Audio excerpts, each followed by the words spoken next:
อันนี้เพลารอดนี่เพลารอดเลย30 ไม้จังได้รอบนี้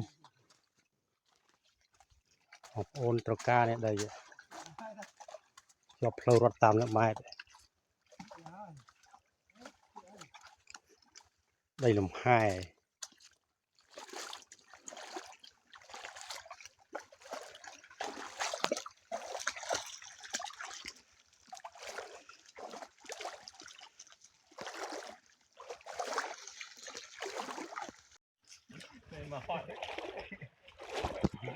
อายุปนาก็บ้านเลย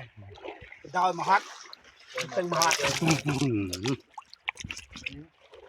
เรารอด30 ไม้ถึงจะหายนั่นนี่ก็น้องจะโบสได้เราฮัดนั่นนี่สบายตามเรื่องตรงนี้ตรงเบตงที่ละ แบบเราไปต้อง เราไฮเมตา เรารอด30 ไม้แบบได้จบเรารอด30 ไม้ ไปทาง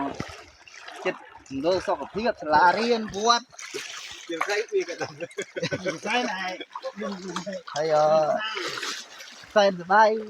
กี่กรงนั่นหมอประกาศข้าวใส่สบายนอกนอนในมือเตี้ย ไอ้อะไรนี่แกเขาไปกระดาษใส่สบายใจมาราเนี่ย